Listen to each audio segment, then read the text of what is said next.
அம்மா என்ன சமையல் பண்ணிட்டு இருக்கீங்க? ரொம்ப நேரமா கிச்சன்ல இருக்கீங்க. இன்னைக்கு சனிக்கிழமை, அதனால இன்னைக்கு வந்து மத்தியான சாப்பாடு ஒயிட் ரைஸ் வச்சுருக்கிறேன், பச்சைப்பயிர் வச்சுருக்கிறேன். அடுத்தது வந்து மஞ்சள் பூசணிக்காய் அவரைக்காய் பொரியல். அக்கா பண்றாளா? அக்கா இன்னைக்கு பண்ணிட்டு இருக்கிறாங்க. அக்கா வந்து அக்கா பேசுது. இன்னைக்கு பம்கின் பொரியல் அவரைக்காய் பொரியல் செய்ய போகிறோம் ஹெல்த்தியாக. இன்னைக்கு அக்காவுக்கு லீவ் இல்லை, அதனால வந்து ஹெல்ப் பண்ணிட்டு இருக்கிறா. சரி சரி பண்ணட்டும் அப்படின்னு சொல்லி விட்டுருக்கிறேன். ரெண்டு தனித்தனி பொரியலா இல்லை ரெண்டு ஒன்றா சேர்ந்து பண்ணுறீங்களா? தனித்தனியாக தான் பண்ணணும், ஒன்றாலாம் பண்ண மாட்டோம். தனித்தனி பொரியல், பச்சைப்பயிறு ரசம் வச்சுட்டு 2 பொரியல், அவ்வளோதான்.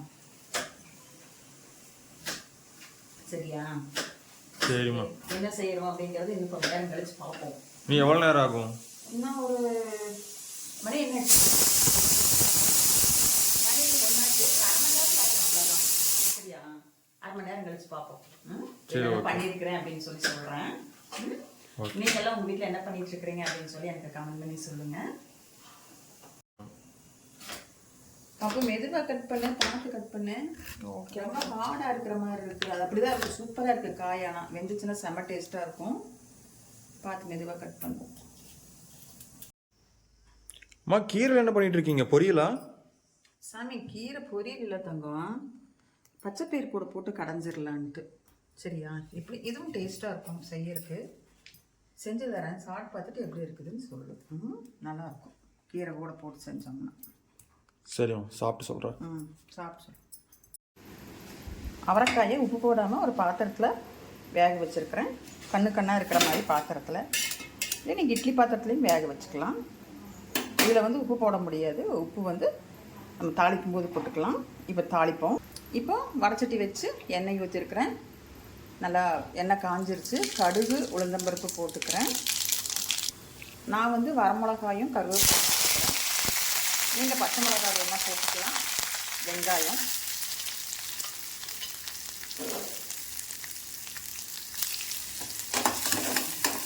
கடுகு, கருவேப்பிலை, உளுந்து, வெங்காயம், வரமிளகாய் எல்லாம் போட்டு வதக்கி விடுவோம். லைட்டாக உப்பு போட்டுக்கிறேன். ஏன்னா அது உப்பு போடல இல்லை, அதுக்கு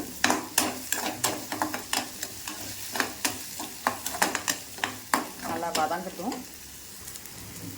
இப்போ வந்து வெங்காயம் இந்த அளவுக்கு வதங்கி இருக்குது. கலர் மாறி இருக்குது இல்லையா? இந்த அளவுக்கு வதங்கி இருக்குது.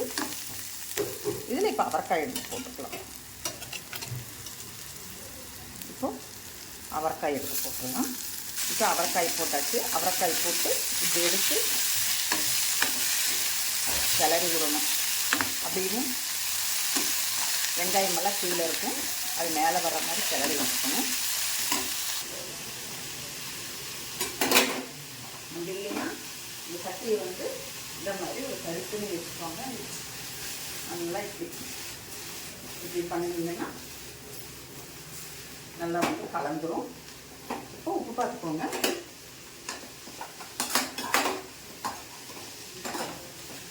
உப்பு எப்படி இருக்குன்னு பார்த்துக்கோங்க.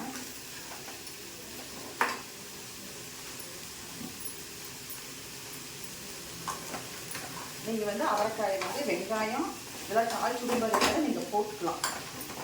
போட்டு கூட விளக்கிக்கலாம்.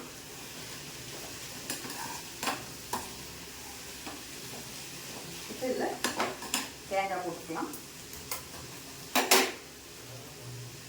தேங்காய் போடுறேன்.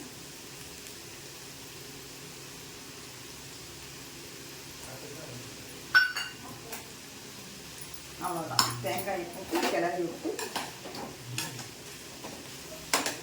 உப்பு சரியாக இருக்கான்னு பார்த்துக்கோங்க, காரம் சரியாக இருக்கான்னு பார்த்துக்கோங்க.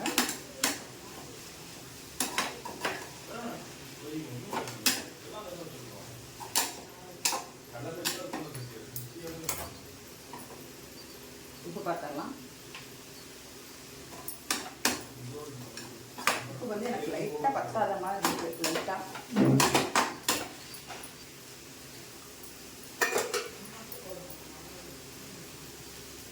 போட்டுக்கிறேன். அவ்வளோதான். லைட்டாக போட்டு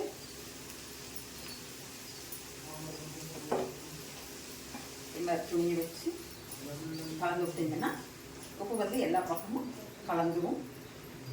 அவ்வளோதான்.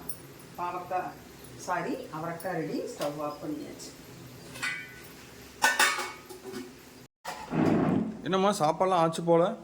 ஆயிடுச்சு சாமி. இன்னைக்கு என்ன சமையல் பார்த்துடலாமா? ம். ஒயிட் ரைஸு, பச்சைப்பயிரில் முருங்கைக்கீரை போட்டது கடைஞ்சது, ரசம் பச்சைப்பயிர்லேயே தண்ணி வடித்து ரசம் வச்சுருக்கிறேன். இது வந்து மஞ்சள் பூசணிக்காய் பொரியல், இது வந்து அவரைக்காய் பொரியல். இன்றைக்கி அவ்வளோதான் சாமி சமையல். எல்லாமே ரெடியாக இருக்குது, வாங்க சாப்பிட்லாம்.